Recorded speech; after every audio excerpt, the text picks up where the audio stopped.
यह प्रसंग रामचरितमानस के बाल कांड से लिया गया है। इसमें श्री राम जी और परशुराम जी के संवाद का बड़ा सुंदर वर्णन किया गया है। परशुराम जी क्रोधित होकर के श्री राम जी से बोलते हैं कि रे सठ, शिव जी का धनुष तोड़कर हमको ही ज्ञान सिखाता है।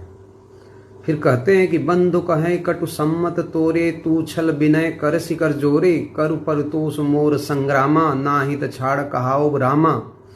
तेरा भाई तेरी सलाह से कटुवचन कहता है और तू छल से हाथ जोड़कर विनती करता है, या तो युद्ध में मेरा संतोष कर, नहीं तो राम कहाना छोड़ दे। फिर कहते हैं छल तज करई समर शिवद्रोही, बंधु सहित तो मारो तो ही, भृगुपत बकई कुठार उठाए, मन मुस्काए राम सिर नाए।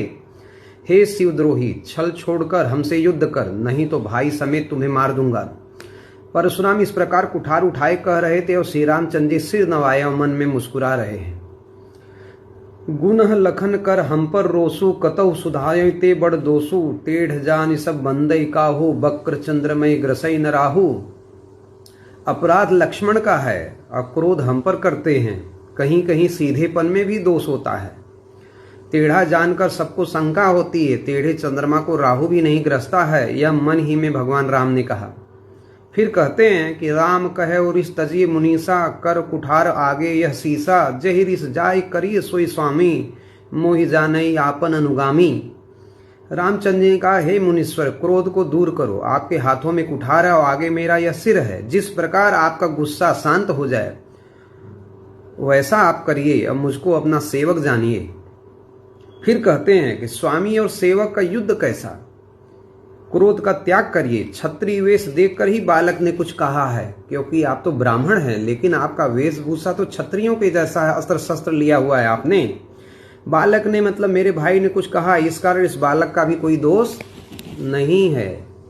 फिर कहते हैं देख कुठार बान धनुधारी, भय लरिकई ऋष वीरु विचारी, नाम जान पै तुम्हें चिन्हा, वंश सुभाय उतर दीन्हा। आपको कुठार धनुष बाण देखकर वीर समझकर बालक को क्रोध उत्पन्न हुआ। आपका नाम सुना था पर पहचाना नहीं, इसी से वंश के स्वभाव के अनुसार इसने उत्तर दिया है। जो तुम अतव मून की नाही, पद रज सिर ऋष तर धरत गोसाई, क्षमो चूक न जानत केरी, चहे विप्रउर कृपा घनेरी। हे स्वामी, आप मुनियों के वेश में आते तो यह बालक आपको चौड़ों को सर पर रखता। अब अनजाने में चूक हो गई है तो क्षमा कीजिए। ब्राह्मण के हृदय में तो बड़ी दया होनी चाहिए। हमें तुम्हें सरबरी कस नाथा, कहो न कहा चरण कह माथा, राम मात्र लघु नाम तुम हमारा, परसु सहित बड़ नाम तुहारा। हे नाथ, हमारी आपकी बराबरी कैसी, कहिए कहाँ चरण और कहाँ मस्तक, कहाँ राम मेरा छोटा सा नाम है और कहाँ परशुराम आपका बड़ा सा नाम है। देव एक गुण धनुष हमारे, नव गुण परम पुनीत तुम्हारे, सब प्रकार हम तुम सन हारे, क्षमो विप्र अपराध हमारे।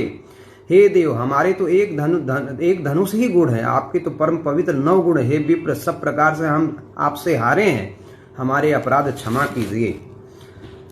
फिर उसके बाद परशुराम जी गुस्से में कहते हैं कि निपट दिज कर जाने ही मोही, मैं जस विप्र सुनावो तो ही, चाप श्रुवासर आहुति जानू, कोप मोर अति घोर कृषाणु। तूने मुझे ब्राह्मण ही जान लिया, मैं जैसा ब्राह्मण हूं वैसा तुझे सुनाता हूं। मेरे धनुष को और बाण को आहुति और मेरे कोप को महाप्रचंड अग्नि समझो राम। समिधि सेन चतुरंग सुहाई, महामहिप भय पशु आई, मैं यही परसु काटु बलि दीने, समर यज्ञ जब कोटि न कीन्हे।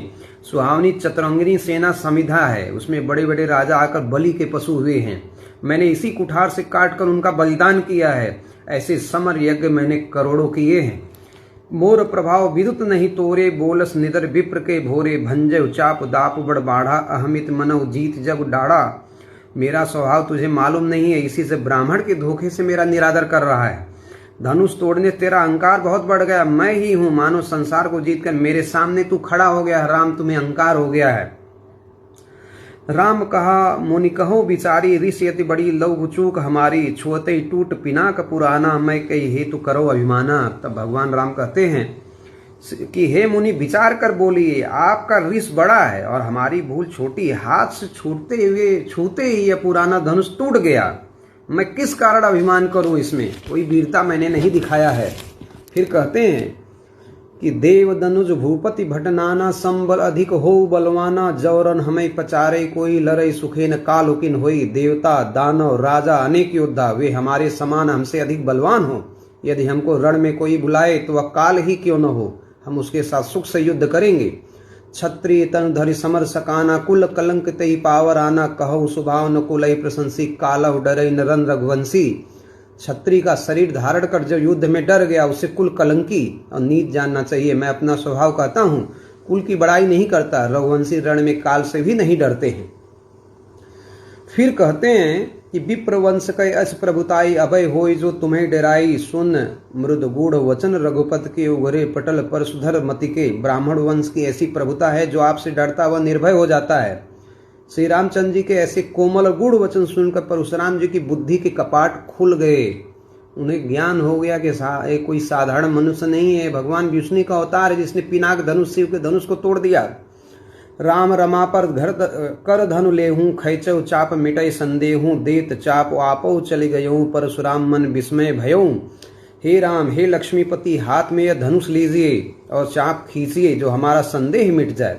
धनुष देते ही वह आप ही चल गया। तब परशुराम जी के मन में बड़ा आश्चर्य हो गया और उनका मन बहुत प्रसन्न हो गया, और वह कहते हैं कि हे विनयशील, दया आदि गुणों के समुद्र, वचनों की रचना में बड़ी तो आपकी जय हो। हे सेवकों को सुख देने वाले, सब अंगों से सुंदर, शरीर में कामदों की शोभा वाले, आपकी जय हो। ऐसा कह करके वह वहां से चले जाते हैं।